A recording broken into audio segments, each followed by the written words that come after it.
Il est temps maintenant de réaliser le modèle logique des données, le MLD. Partons pour cela du schéma représentant le modèle conceptuel des données.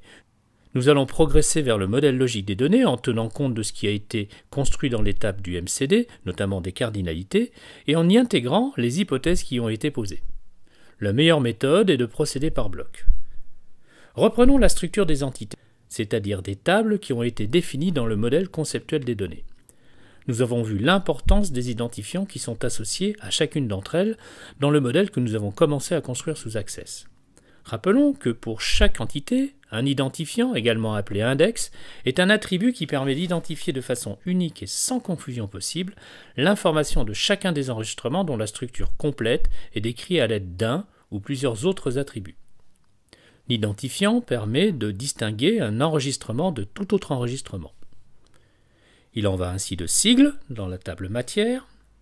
École est l'identifiant de l'enregistrement définissant la matière écologie, de même qu'Ang1 caractérise la matière anglais semestre 1 et Stat2 la matière statistique de niveau 2. Nous devinons donc que les identifiants sigles, ID étudiant et ID enseignant, vont être essentiels dans les relations qui vont être établies dans le modèle logique des données.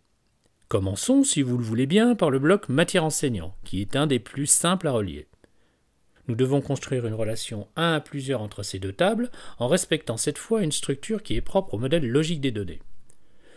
Pour reprendre les hypothèses posées, nous avons considéré qu'un enseignant pouvait enseigner dans plusieurs matières, tandis que chaque matière était enseignée par un seul enseignant.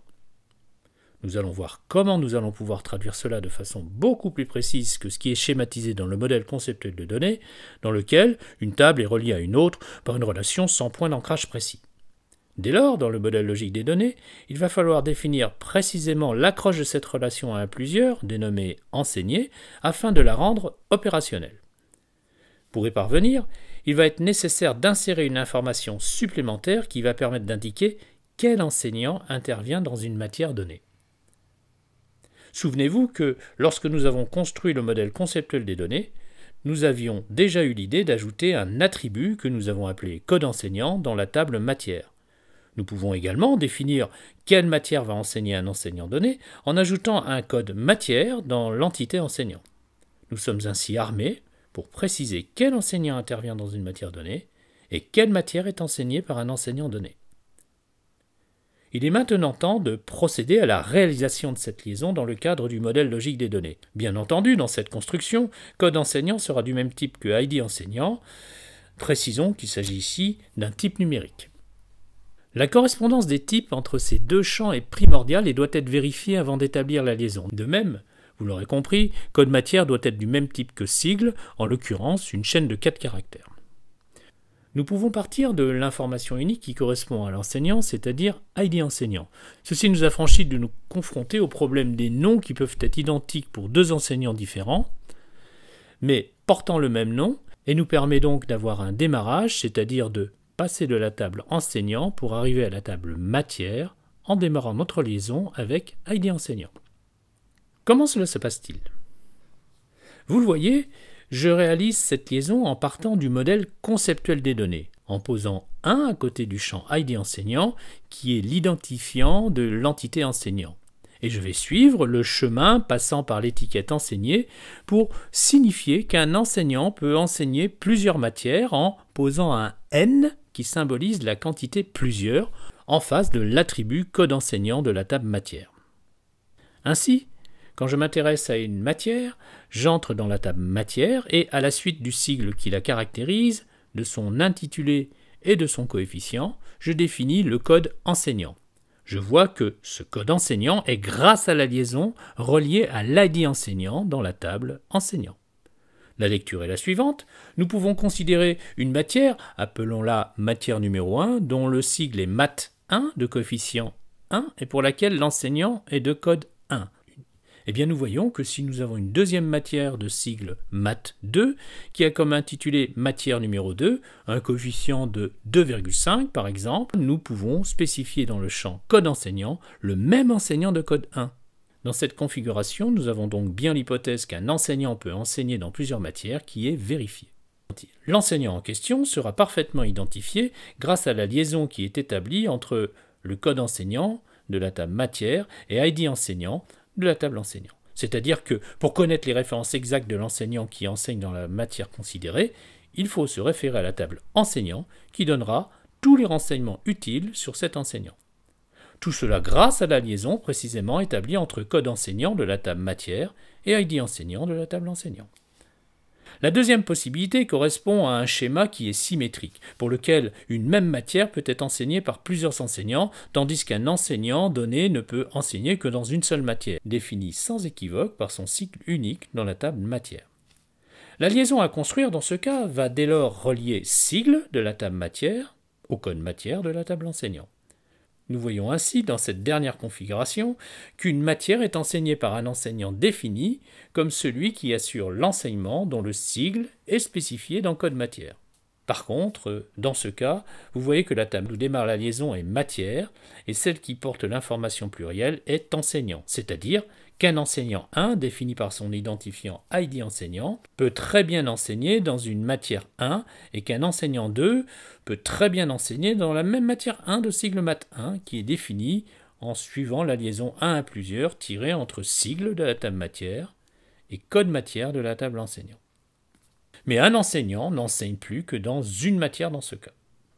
Comme nous nous sommes proposés de respecter l'hypothèse 3 qui stipule qu'un enseignant peut enseigner dans plusieurs matières tandis qu'une matière est enseignée par un seul enseignant, c'est donc le premier schéma que nous allons retenir, c'est-à-dire celui qui établit la liaison entre l'identifiant ID enseignant de la table enseignant et code enseignant de la table matière.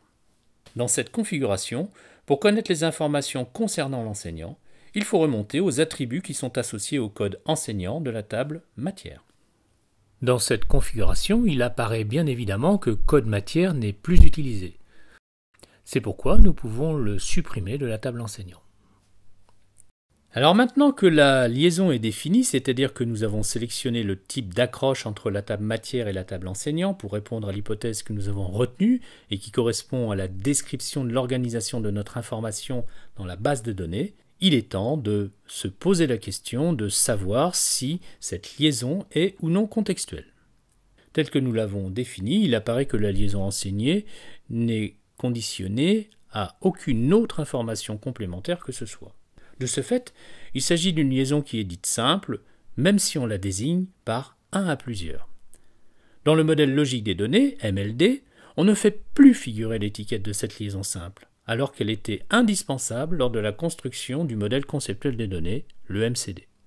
Ainsi, à l'étape du modèle logique des données, cette liaison implicite perd son titre. Comme il n'y a aucune équivoque possible, elle se réalise telle que présentée à l'écran.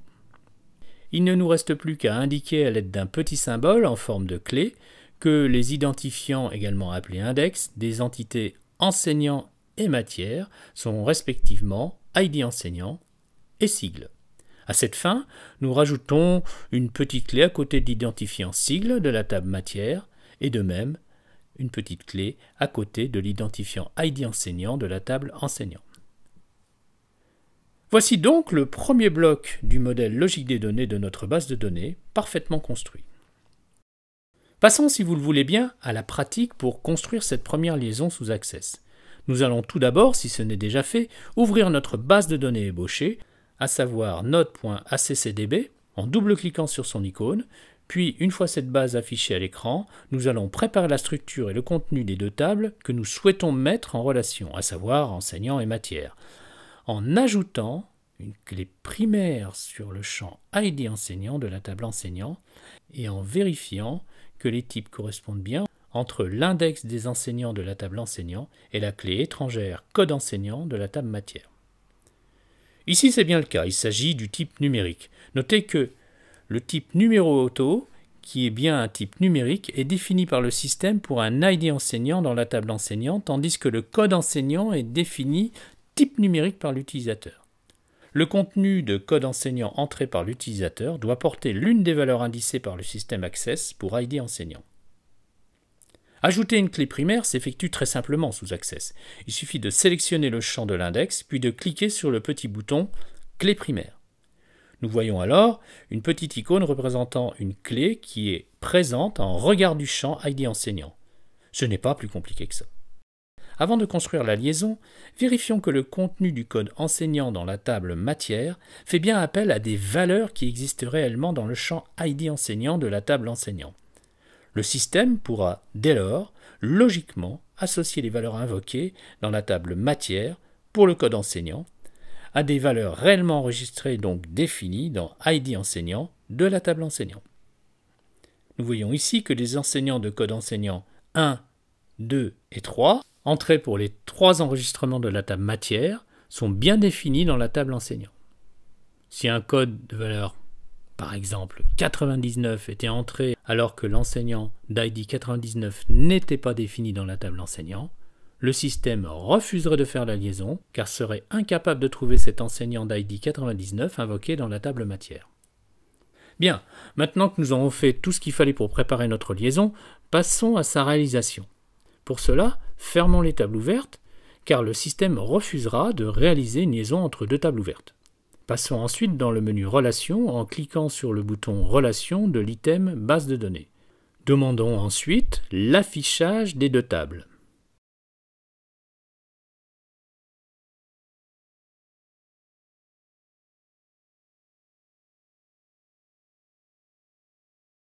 Puis, cliquons avec le bouton droit de la souris sur le champ correspondant à l'index ID enseignant et allons sans relâcher le bouton droit de la souris jusqu'à la clé étrangère code enseignant de la table matière. Nous pouvons alors relâcher le bouton droit de la souris. Un assistant s'ouvre alors. Cliquons sur Mise à jour en cascade et Assurer l'intégrité référentielle pour demander au système de contrôler les informations mises en relation. Et voilà, ce n'est pas plus compliqué que cela. Le système a vérifié que tout est OK et que notre liaison entre table enseignant et table matière est cohérente. Cette relation s'affiche désormais dans le schéma des relations.